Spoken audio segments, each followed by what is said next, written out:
Waantonni namoota afuriiti arfan isaanii obbo Jawaar Mohaammed, obbo Baqqalee Garbaa, obbo Hamza Booranaa fi Shamsaddiin Xahaati kan waliin iddoo tokkotti hidhamanii jiranii naannoo Meeksikoo jedhamu sanatti waajjira poolisii federaalaa kan fakkaatu wayii keessatti bakki sun yeroo biraa waajjira poolisii federaalaa miti isa idilee miti jechuudha. Bakkuma haaraa wayii uumaniiti achi kan jiranii.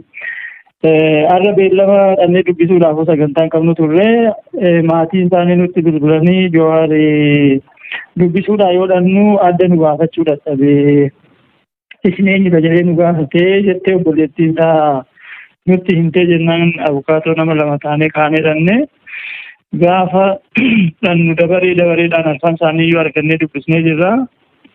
Obbo Jawaar koomiin inni qabu maal inni iddoon itti hidhamanii jiran beezimentii yookaan lafa gadi kan seene jechuudha. Lafa isaa idilee osoo hin ta'in beezimentii keessatti akka hidhamanii jiran bakki sun baay'ee kan qorru ta'uusaa aduutti gadi ba'anii aduu kan hin arganne ta'uu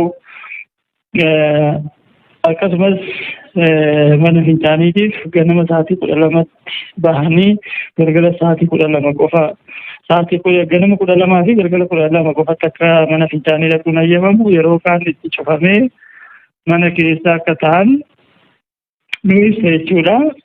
Kana maleellee maatii wajjin akkitti wal dubbisan halaala irraa yookaan baay'ee fagoo bifa nama adda baafachuu hin dandeenyeen irraa fagaatanii lallabanii akka walitti haasa'anii fi humaayyuu maatii isaatti himachuu akka hin dandeenyedha. Komiin isaan qaban kan isaan nuu kaasanii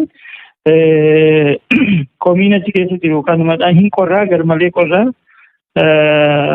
kan jedhuuni komii isaan kaasan. Obbo Baqqaleenis kanuma himanii obbo Hamzaanis haaluma wal fakkaatuun komii kan nutti himanii achi keessatti obbo Baqqalee fi obbo Jawaar kutaa tokko jiru. Obbo Hamzaanii fi obbo Shamsaddiin kutaa tokko jiru. Haala addaatiin kan nutti himate Shamsaddiinidha. Shamsaddiin har'a qofa kan argine akka abukaatootti kan dubbisneeyyuu dubbisuudhaafuu baay'ee rakkoo ture kan ta'a.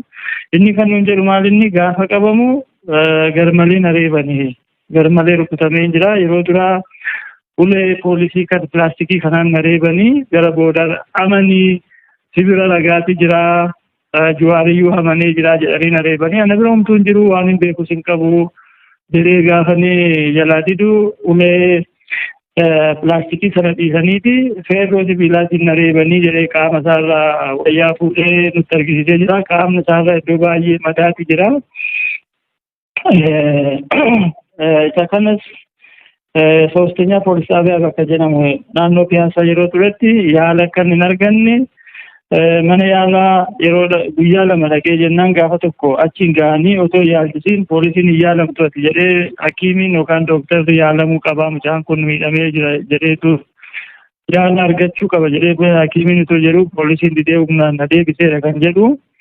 Guyyaa biraa immoo warri Human Rights Commission yookaan warri Commission mirga namoomaa gaafa dhaqee dubbisu yaalamuun qaba jedhee gaafa itti maddu dhaqee hakiimii argee hakiimiin qoricha naaf ajajee qoricha sana fudhadhee yeroo deebi'u iddoo mana ture sanatti yeroo deebi'u poolisiin ajaja hakiimiin naa kenne sanarraa fuudhee ciree akka yaala hin arganne na godhe hanga irraatti yaala malee kan jira garmalee na dhukkubaa kan jedhu inni haala addaatiin hime akka waliigalaatti komiin guddaa isaan qaban lafa jalatti hidhamuu sana garmalee qorraa maatii wajjin baay'ee halaalattidha kan arganii poolisiin itti simbutu garmalee eegumsa guddaa fi ulfaataa jala kan jiran ta'uu isaati kan nutti himan. Bakki nu jiru ifa gahaa hin qabudha kan jedhu ta'uumammaa gahaa hin qabu ifa baay'ee xiqqoo tokkotti galti kutaa keessatti kanaaf bakka dukkana keessa turee yoon ol ba'u lafti natti dukkanaa'eetiin adda baafachuu dhabee kan jedhu kan inni nuu kaase. Fageenyi jira dukkana keessaa ifatti yoo baatu iji sirriitti ilaaluu dhabuu ni mala isa kana nutti himate maaliin rakkoon addaa jira miidhaan sirra garbiraa rukuttaan hin jiru wanta addaan hin jiru garuu lafa baay'ee qorruu fi baay'ee mana dhiphaa keessa lafa jala kan jirru waan ta'eef yeroo achi ol ba'u nama sirriitti adda baafachuun dhabee kan nuun jedhu. Ishee kaleessa Dooktar Tokkummaan ibsa isinii kennee jira fakkaata ijoolleen galmee Arafaat Abubakar jedhamanii nama 10 keessa namni tokko koovidiidhaan shakkamee iddoo biraa jiraadha kan jedhanii nama 12 moo akkas ta'anii kutaa tokko keessa jiru. Har'allee ijoolleen abukaatoo biraatti deemee akkanatti manitti galmee tokkorratti nama 10 dhiyaate. Isaan hundiyyuu rakkoo koovidii keessa sodaa hamaa keessa akka jiran. Ijoolleen kun kan jiranii mana barumsaa sadarkaa tokko sababa lakkoofsa tokko kan jedhamu naannoo Inqulaal Faabrikaatti kan argamu keessatti argamu.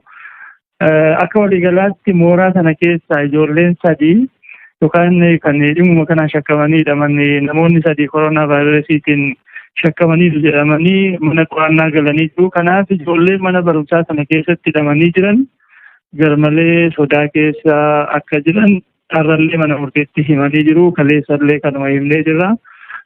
Mana tokko keessa nama 12 nama 10 akkana walitti baay'isanii hidhuu kanatti jira. Isa kan akka nuuf fooyya'u deebinee mana murteetti iyyachaa ture jechuudha kaleessa sarratti.